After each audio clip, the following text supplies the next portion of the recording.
So, hello and welcome back to another classic novel, which yet again I've never read, so that makes it even more fun.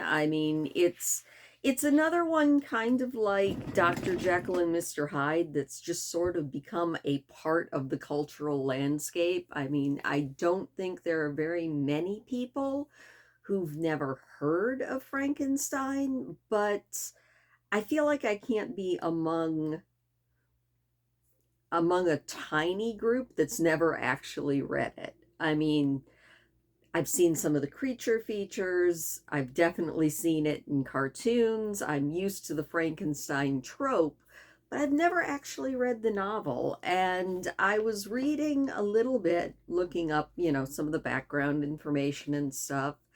And it's really kind of funny that this novel never would have come about if it hadn't been for one of the darker periods in the early 1800s, which was the explosion, the volcanic eruption of, I think it was Mount Tambora. Correct me if I'm wrong. I don't think it was Krakatoa. I think it was Tambora. And that brought about the year without a summer, which was extremely tragic the world round, but did put Mary Shelley, her husband, Percy Shelley, and Lord Byron, who is another prolific poet, all locked them indoors while they were on holiday and they couldn't go out and do anything fun, so they decided to write ghost stories. I'm kind of curious what everybody else's ghost stories were on that vacation, but we do know that Mary's gave us Frankenstein. And I also didn't realize that this has Mary Shelley's introduction to the novel. She wrote it when her novel was actually picked up under her name because she published it anonymously at first, probably like Jane Austen publishing hers anonymously. She kind of probably knew that back then anything authored by a woman was probably going to be either dismissed or scrutinized more heavily. But when she republished it in the 1830s, the publishers asked her to write her own foreword to it, her own author's introduction, and that is included in the text that I have. So today we are probably just going to read a little bit. We're going to read her introduction and the preface and probably the first one, possibly two chapters. It's not a terribly long novel, and kind of like Pride and Prejudice, it was actually published as 3 volumes, which is another interesting thing because when I was reading on Wikipedia, I found out that the first part is mostly like correspondence. The second part is told from the perspective of Victor Frankenstein, and the third part is actually written and from the perspective, at least partially, of Frankenstein's creation, which is never actually, I don't think, called a monster in the story. I could be wrong. We will find that out for sure. I think he's usually just referred to as Frankenstein's creation. I also thought it was kind of neat that the subtitle of Frankenstein is The Modern Prometheus, which made me smile because Prometheus was a titan who loved humanity so much that he stole some of Hephaestus's fire and gave it to the humans, and for that Zeus punished him for, I was going to say forever, but I think Hercules actually rescues him at some point in Greek mythology. It's been a while since I've really deep dived into Greek mythology. That was one of my special interests in mostly middle school. I feel like everybody went through a Greek mythology phase. But yeah, that is what we are going to do. This novel was written originally in 1813 or 1818. Good job, me, already getting my facts wrong. But it was written in 1818, and the introduction, which was written by Mary Shelley, was added in 1831. Quite a long time ago, but I think we're going to enjoy this one. I hope we are. So without further ado, we are going to read the author's introduction to Mary Shelley's Frankenstein, a Modern Prometheus.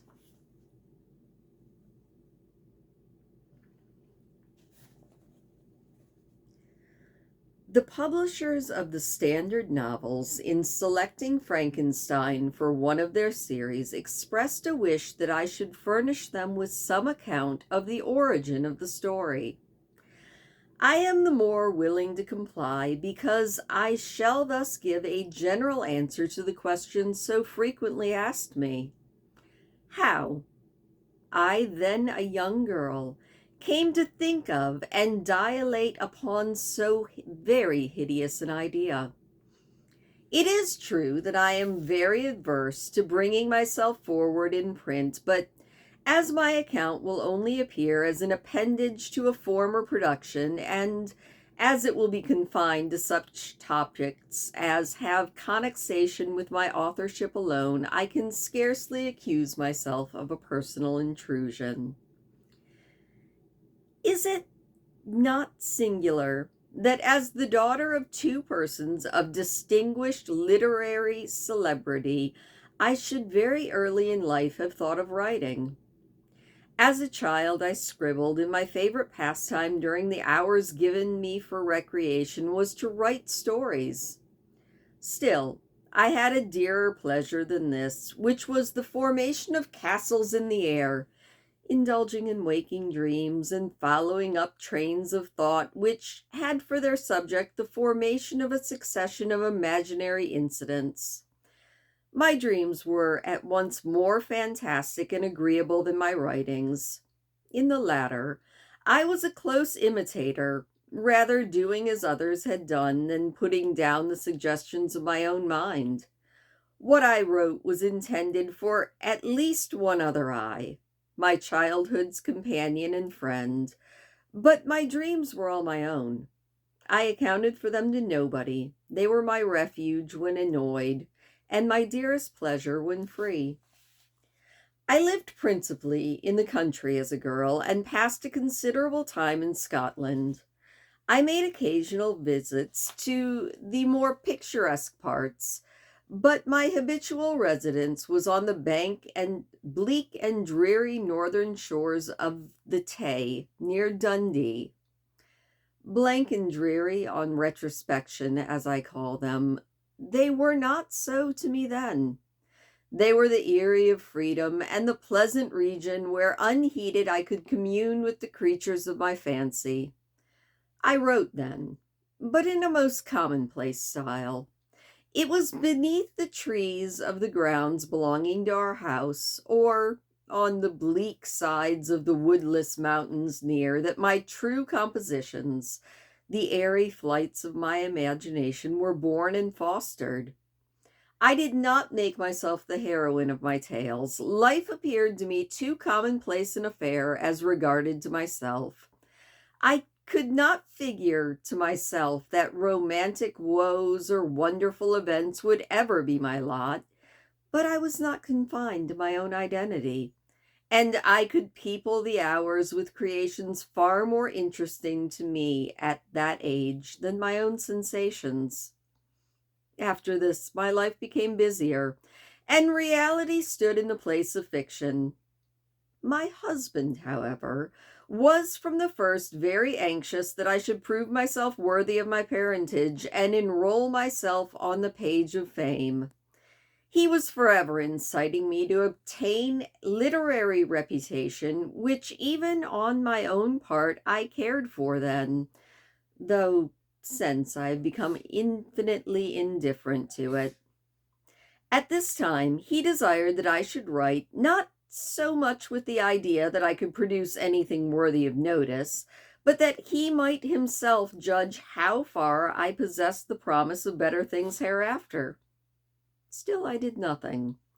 Traveling and the cares of a family occupied my time, and study in the way of reading or improving my ideas in communication with his far more cultivated mind was all of literary employment that engaged my attention. In the summer of 1816, we visited Switzerland and became the neighbors of Lord Byron. At first, we spent our pleasant hours on the lake or wandering on its shores, and Lord Byron, who was writing the third canto of Childe Harold, was the only one among us who put his thoughts on paper. These, as he brought them successively to us, clothed in all the light and harmony of poetry, seemed to stamp as divine the glory of heaven and earth, whose influences we partook with him. But it proved a wet, ungenial summer, and incessant rain often confined us to the house for days. Some volumes of ghost stories translated from the German into French fell into our hands. There was History of the Inconstant Lover, who, when he thought to clasp the bride to whom he had pledged his vows, found himself in the arms of a pale ghost of who he had once deserted. There was the tale of the sinful founder of his race, whose miserable doom it was to bestow the kiss of death on all the younger sons of his fated house, right as they reached the age of promise. His giant, shadowy form, clothed like a ghost in Hamlet, in complete armor, but with the beaver up, was seen at midnight by the moon's fitful beams, advancing slowly along the gloomy avenue. The shape was lost beneath the shadow of the castle walls, but soon the gate swung back, a step was heard, the door of the chamber open, and he would advance to the couch of the blooming youth cradled in healthy sleep. Eternal sorrow upon his face as he bent down and kissed the forehead of the boys, who from that hour withered like flowers snapped on the stalk. I have not seen these stories since then, but their incidents are fresh in my mind, as if I read them yesterday. "We will each write a ghost story," said Lord Byron, and his proposition was acceded to. There were 4 of us. The noble author began a tale, a fragment of which he printed at the end of his poem Mazeppa. Shelley, more apt to embody ideas and sentiments in the radiance of brilliant imagery and the music of melodious verse that adorns our language, more that than inventing the machinery of a story, commenced one founded on the experiences of his early life. Poor Polidori had some terrible idea about a skull-headed lady who was so punished for peeping through a keyhole. What to see, I forget. Something very shocking and wrong, of course, but when she was reduced to a worse condition than the renowned Tom of Coventry, he didn't know what to do with her and was obliged to dispatch her to the tomb of the Capulets, the only place to which she was fitted. The illustrious poets, annoyed by the platitude of prose, speedily relinquished this uncongenial task. I busied myself to think of a story to rival those which had excited us to this task, one which would speak to the mysterious fears of our nature and awaken thrilling horror, one to make a reader dread to look around, to curdle the blood and quicken the beating of the heart. If I did not accomplish these things, my ghost story would be unworthy of its name. I thought and pondered vainly. I felt that blank incapability of invention, which is the greatest misery of authorship, when dull nothing replies to our anxious invocations. "Have you thought of a story?" Have I thought of a story? I was asked that every morning, and each morning I was forced to reply with a mortifying negative. Everything must have a beginning, to speak in Sanchian phrase, and that beginning must be linked to something that went before. The Hindus give the world an elephant to support it, but they make the elephant stand on a tortoise. Invention, it must be humbly admitted, does not consist in creating out of void, but out of chaos. The materials must, in the first place, be afforded. It can give form to dark, shapeless substances, but cannot bring into being the substance itself. In all matters of discovery and invention, even those that appertain to the imagination, we are continually reminded of the story of Columbus and his egg. Invention consists in the capacity of seizing on the capabilities of a subject and in the power of molding and fashioning ideas suggested to it. Many and long were the conversations between Lord Byron and Shelley, to which I was a devout but nearly silent listener. During one of these, various philosophical doctrines were discussed, and among others, the nature of the principle of life, and whether there was any probability of its ever being discovered and communicated. They talked of the experiments of Dr. Darwin. I speak not of what the doctor really did or said that he did, but, as more to my purpose, of what was then spoken of having been done by him. They spoke of how he preserved a piece of vermicelli in a glass case till by some extraordinary means it began to move with voluntary motion. Not thus, after all, would life be given. Perhaps a corpse would be reanimated. Galvanism had given token of such things. Perhaps the component parts of a creature might be manufactured, brought together, and endured with vital warmth.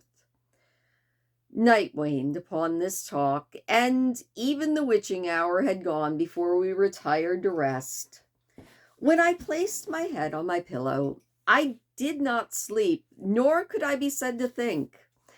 My imagination, unbidden, possessed and guided me, gifting the successive images that arose in my mind with a vividness far beyond the usual bounds of reverie.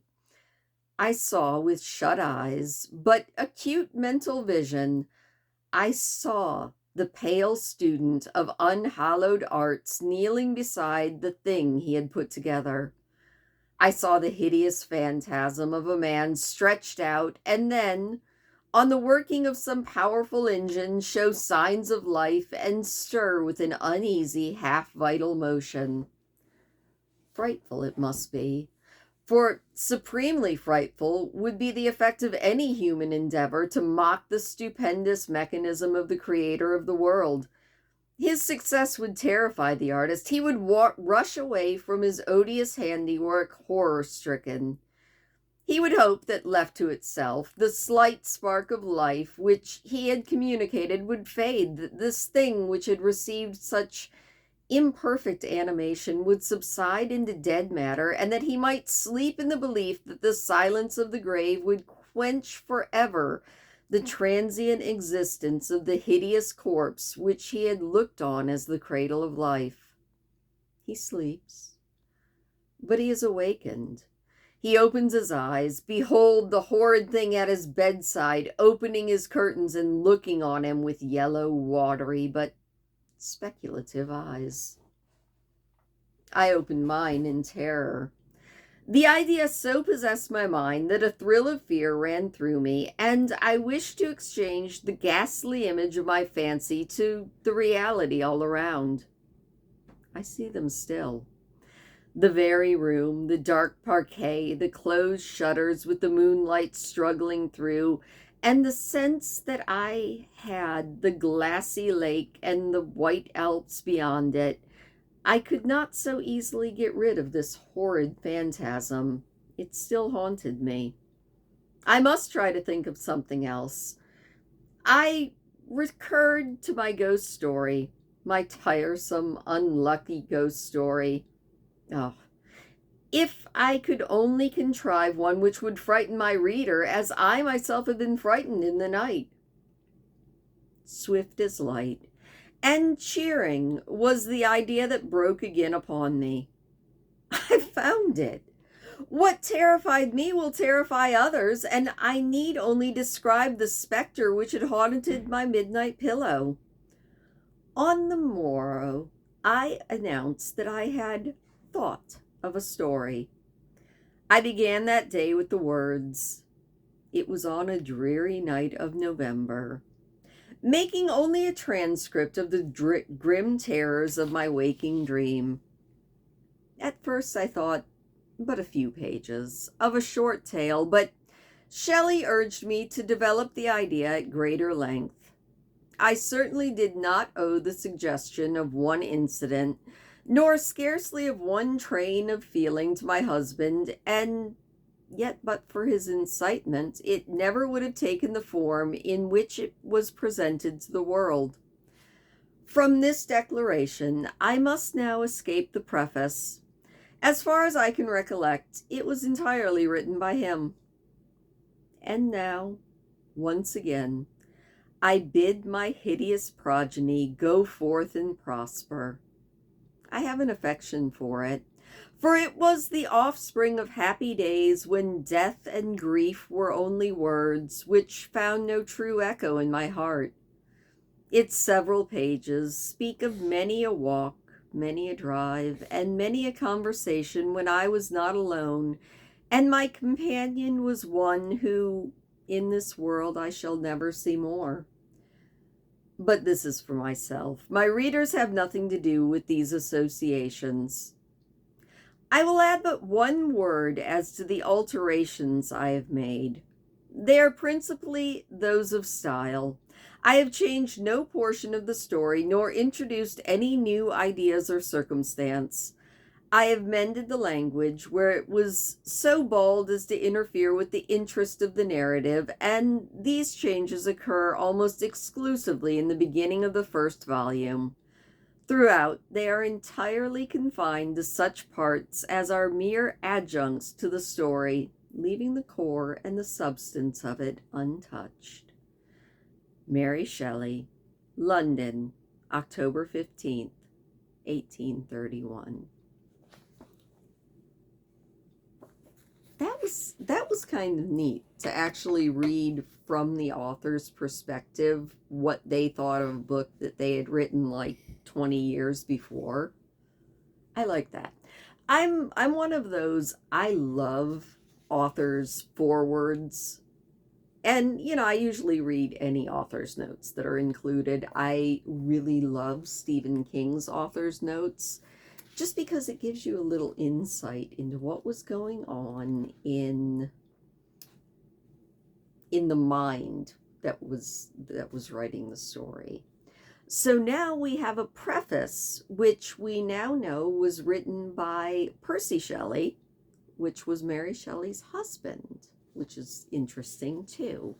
So we're going to read that, and then probably only one chapter, because my goodness, I did not realize that just doing the author's introduction was going to take us 20 minutes. So in just 1 minute, we're going to read the preface and then chapter 1. Preface by P.B. Shelley, 1818. The event on which this fiction is founded has been supposed by Dr. Darwin and some of the physiological writers of Germany as not of impossible occurrence. I shall not be supposed as according the remotest degree of serious faith to such imagination, yet, in assuming it has the basis of a work of fancy, I have not considered myself as merely weaving a series of supernatural terrors. The event on which the interest of the story depends is exempt from the disadvantages of a mere tale of specters or enchantment. It was recommended by the novelty of situations which, as it develops, and however impossible as a physical fact, affords a point of view to the imagination for the delineating of human passions more comprehensive and commanding than any which ordinary relations of existing events can yield. I have thus endeavored to preserve the truth of the elementary principles of human nature, while I have not scrupled to innovate on their combinations.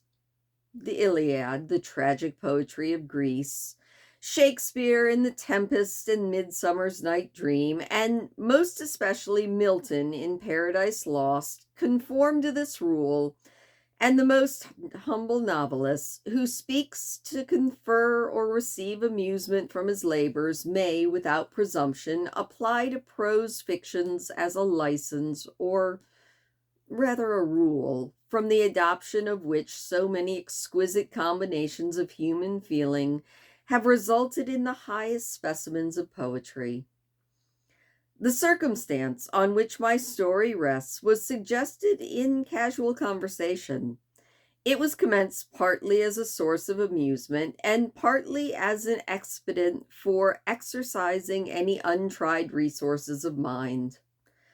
Other motives were mingled with these as the work proceeded. I am by no means indifferent to the manner in which whatever moral tendencies exist in the sentiments or characters that it contains shall affect the reader. Yet my chief concern in this respect has been limited to the avoiding the envenerating effects of novels of the present day, and to the exhibition of amenableness of domestic affection and the excellence of universal virtue. The opinions which naturally spring from the character and situation of the hero are by no means to be conceived as existing always as in my own conviction, nor is any inference justly to be drawn from the following pages as prejudicing any philosophical doctrine of any kind. It is a subject also of additional interest to the author that this story was begun in the majestic region where the scene is principally laid, and in society which cannot cease to be regretted. I passed the summer of 1816 in the environs of Geneva. The season was cold and rainy, and in the evenings we crowded round a blazing wood fire and occasionally amused ourselves with some German stories of ghosts which happened to fall into our hands. These tales excited in us a playful desire of imitation. Two other friends, a tale from the pen of whom would be far more acceptable to the public than anything I can hope to produce, and myself agreed to write each a story founded on some supernatural occurrence. The weather, however, suddenly became serene, and my two friends left me on a journey among the Alps, and lost, in the magnificent scenes which they present, all memory of their ghostly visions. The following tale is the only one which has been completed. And then it is signed Marlowe, September 1817. I do find it interesting that it seems that maybe people attributed this to Percy at first instead of Mary Shelley. I don't know if that's right or not, and I have not researched quite enough to find out for sure. But now we are 26 minutes in and finally about ready to jump into Volume 1, Chapter 1 of Frankenstein by Mary Shelley.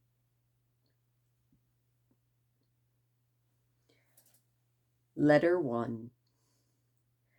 You will rejoice to hear that no disaster has accompanied the commencement of an enterprise which you have regarded with such evil forbearings. I arrived here yesterday, and my first task is to assure my dear sister of my welfare and increasing confidence in the success of my undertaking. I am already far north of London, and as I walk in the streets of Petersburg, I feel a cold northern breeze play upon my cheeks, which braces my nerves and fills me with delight. Do you understand this feeling? This breeze, which has traveled from the regions towards which I am advancing, gives me a foretaste of those icy climes. Inspirited by this wind of promise, my daydreams become more fervent and vivid. I try in vain to be persuaded that the pole is the seat of frost and desolation. It ever presents itself to my imagination, though, as the region of beauty and delight. There, Margaret, the sun is forever visible, its broad disk just skirting the horizon and diffusing a perpetual splendor. There.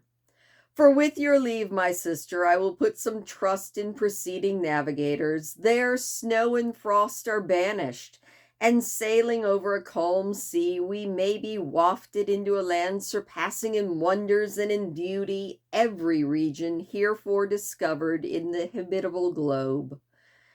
Its productions and features may be without example, as the phenomenon of the heavenly bodies undoubtedly are in those undiscovered solitudes. What may not be expected in a country of eternal light? I may there discover the wondrous power which attracts the needle, and may relegate 1,000 celestial observations that require only this voyage to render their seeming eccentricities consistent forever. I shall satiate my ardent curiosity with the sight of a part of the world never before visited, and may tread a land never before imprinted by the foot of man. These are my enticements, and they are sufficient to conquer all fear of danger or death, and to induce me to commence the laborious voyage with the joy a child feels when he embarks in a little boat with his holiday mates on an expedition of discovery up his native river. But supposing all these conjectures to be false, you cannot contest the inestimable benefit which I shall confer on all mankind to the last generation by discovering a passage near the pole to those countries to reach which at present so many months are requisite, or by ascertaining the secret of the magnet, which, if at all possible, can only be effected by an understanding like mine. These reflections have dispelled the agitation with which I began my letter, and I feel my heart glow with an enthusiasm that elevates me to the heavens, for nothing contributes so much to tranquilize the mind as a steady purpose, a point on which the soul may fix its intellectual eye. This expedition has been the favorite dream of my early years. I have read with ardor the accounts of various passages and voyages which have been made in the prospect of arriving at the North Pacific Ocean through the seas which surround the pole. You may remember that a history of all the voyages made for purposes of discovery composed the whole of our good Uncle Tom's library. My education was neglected, yet I was passionately fond of reading.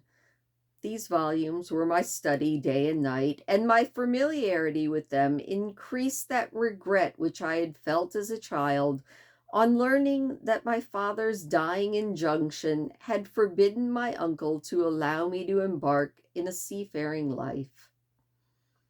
These visions faded when I pursued for the first time those poets whose effusions entranced my soul and lifted it to the heavens.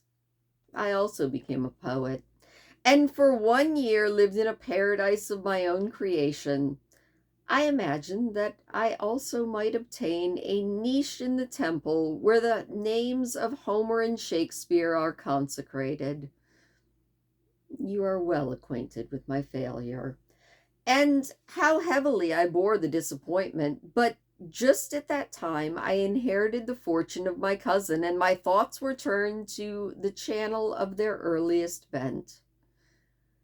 6 years have passed since I resolved on my present undertaking. I can even now remember the hour from which I dedicated myself to this great enterprise. I commenced by inuring my body to hardship.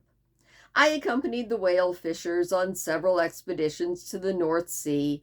I voluntarily endured cold, famine, thirst, and want of sleep. I often worked harder than the common sailors during the day, and devoted my nights to the studies of mathematics, the theory of medicine, and those branches of physical science from which a naval adventurer might derive the greatest practical advantage.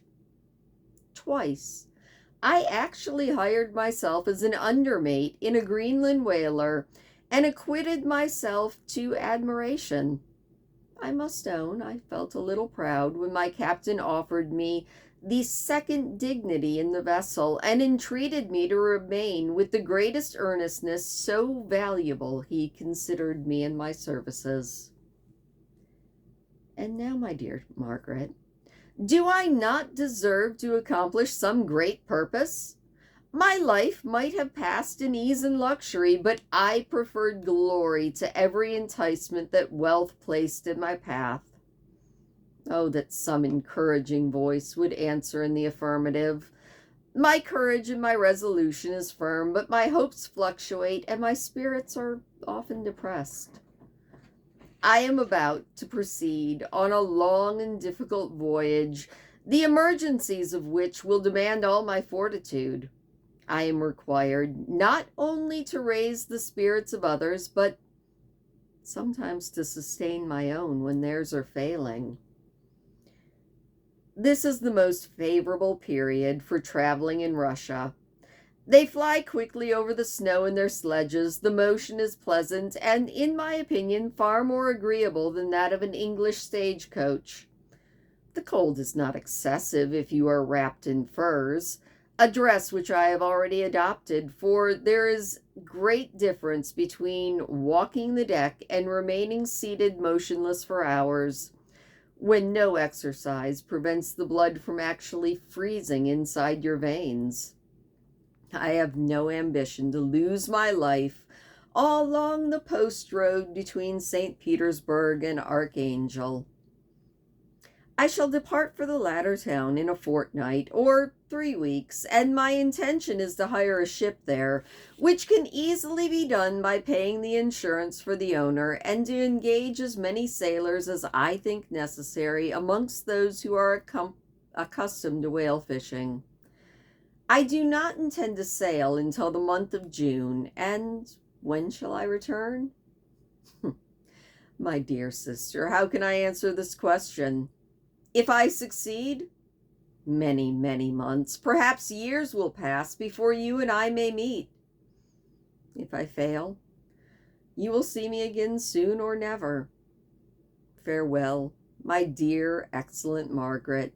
Heaven shower down blessings on you, and save me that I may again and again testify my gratitude for all of your love and kindness. Your affectionate brother, R. Walton. And that is the first letter in chapter 1. You know what?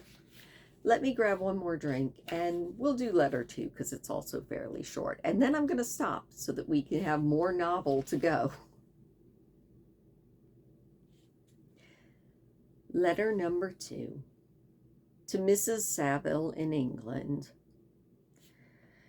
How slowly the time passes here, encompassed as I am by frost and snow. Yet a second step is taken toward my enterprise. I have hired a vessel, and am occupied in collecting my sailors. Those who I have already engaged appear to be men on whom I can depend, and they are certainly possessed of dauntless courage. But I have one want, which I have never yet been able to satisfy, and the absence of the object of which I now feel a most severe evil. I have no friend, Margaret. When I am glowing with the enthusiasm of success, there will be none to participate in my joy. If I am assailed by disappointment, no one will endeavor to sustain me in dejection. I shall commit my thoughts to paper, this is true, but that is a poor medium for the communication of feeling. I desire the company of a man who could sympathize with me, whose eyes would reply to mine. You may deem me a romantic, my dear sister, but I bitterly feel the want of a friend. I have no one near me, gentle yet courageous, possessed of a cultivated as well as capricious mind, whose tastes are like my own, to approve or amend my plans. How would such a friend repair the faults of your poor brother? I am too ardent in execution and too impatient of difficulties, but it is still a greater evil to me that I am self-educated for the first 14 years of my life. Then I ran wild on a common, and I read nothing but our Uncle Thomas's books of voyages. At that age, I became acquainted with the celebrated poets of our own country, but it was only when it had ceased to be in my power to derive its most important benefits from such conviction that I then perceived the necessity of becoming acquainted with more languages than that of my native tongue. Now I am 28 and am in reality more illiterate than many schoolboys of 15. It is true that I have thought more, and that my daydreams are more extended and magnificent, but they want, as the painters call it, keeping. And I greatly need a friend who would have sense enough not to despise me as a romantic, yet affectionate enough for me to endeavor to regulate my mind. Well, these are useless complaints. I shall certainly find no friend on the wide ocean, nor even here in Archangel among the merchants and seamen. Yet some feelings, unallied to the dross of human nature, beat even in those rugged bosoms. My lieutenant, for instance, is a man of wonderful courage and enterprise. He is madly desirous of glory, or rather, to word my phrase more characteristically, of advancement in his profession. He is an Englishman, and in the midst of a national and professional prejudice, unsoftened by cultivation, he retains some of the noblest endowments of humanity. I first became acquainted with him on board a whale vessel. Finding he was unemployed in the city, I quite easily engaged him to assist in my expert enterprise. The master is a person of excellent disposition, and is remarkable in the ship for his gentleness and mildness of his discipline. This circumstance, added to his well-known integrity and dauntless courage, made me very desirous to engage him. A youth passed in solitude, my best years spent under your gentle and feminine fosterage, has so refined the groundwork of my character that I cannot overcome an intense distaste to the usual brutality exercised on board a ship.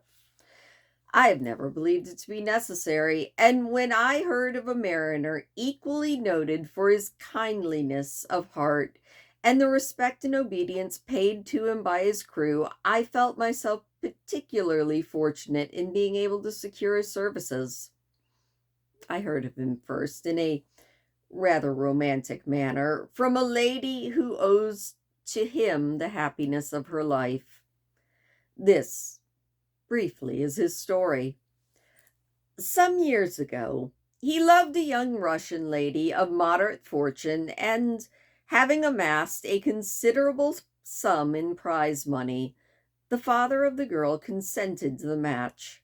He saw his mistress once before the destined ceremony, but she was bathed in tears, and throwing herself at his feet, entreated him to spare her, confessing that she loved another, but that he was poor, and that her father would never consent to their union. My generous friend reassured the supplicant, and on being informed of the name of her lover, instantly abandoned his pursuit. He had already bought a farm with his money, on which he designed to pass the remainder of his life, but He then bestowed the whole on his rival, together with the remnants of his prize money to purchase stock, and then himself solicited the young woman's father to consent to her marriage with the lover. But the old man decidedly refused, thinking himself bound in honor to my friend, who, when he found the father inexorable, quitted his country and never returned until he learned that his former mistress was married according to her own inclination. What a noble fellow, you will exclaim. He is. But then he is wholly uneducated. He is silent as a Turk, and a kind of ignorant carelessness attends him, which, well, it renders his conduct all the more astonishing. It detracts from the interest and sympathy which otherwise he could command. Yet I do not suppose, because I complain a little, or because I conceive a consolation for my toils that I might never know, do not suppose I am wavering in my resolution. Those are fixed as fate, and my voyage is now only delayed till the weather shall permit my embarkation. The winter has been dreadfully severe, but the spring promises well, and it is considered as a remarkably early season, so perhaps I may sail sooner than expected. I shall do nothing rashly. You know me sufficiently to confide in my prudence and considerations whenever the safety of others is commended to my care. I cannot describe to you my sensations on the near prospect of this undertaking. It is impossible to communicate to you a conception of the trembling sensation, half pleasure and half fear, with which I prepare to depart. I am going to unexplored regions. I'm going to the land of mist and snow, but I shall kill no albatross. Therefore, do not be alarmed for my safety. Or if I should come back to you as worn and woeful as the ancient mariner, you will smile at my illusion, but I will tell you a secret. I have often attributed my attachment to and my passionate enthusiasm for the dangerous mysteries of the ocean to that production of the most imaginative of modern poets. There is something at work in my soul which I do not understand, but I am practically industrious. I am painstaking, a workman to execute with perseverance and labor. But besides, I also have a love for the marvelous, a belief in the marvelous, intertwined with all of my projects, which hurries me out of the common pathways of men, even onto the wild sea and the unvisited regions I am about to explore. But to return to dearer considerations, shall I meet you again after having traversed immense seas and returned by the most southern cape of Africa or America? I dare not expect such success, yet I cannot bear to look on the reverse of that picture. Continue for now to write to me every opportunity. I may receive your letters on some occasions when I need them most to support my spirits. I love you tenderly. Remember me with affection in case you never hear from me again. Your affectionate brother, Robert Walton. And that is where we're going to leave it tonight. So, as you may have guessed by the first two chapters, or the first two letters, the first volume of this, and I only know this because of Wikipedia. My Google and Wikifoo are quite strong some days. But this is all written not by Victor Frankenstein and not by the creature, but by a sailor who will come into the story soon enough. So if you've only seen the movie, like me, and then only like the, I think, Laurel and Hardy version, I never had a clue that this was coming. But I do like the way Mary Shelley writes. So far, it's quite engaging. So join me again tomorrow same time, same channel, all of those things, as we read a couple more chapters out of Frankenstein by Mary Shelley. Please do leave me a thumbs up if you don't mind. It does always make me smile. And if you're not subscribed, why not go ahead and subscribe? I do a lot of fun things. At least I think they're fun.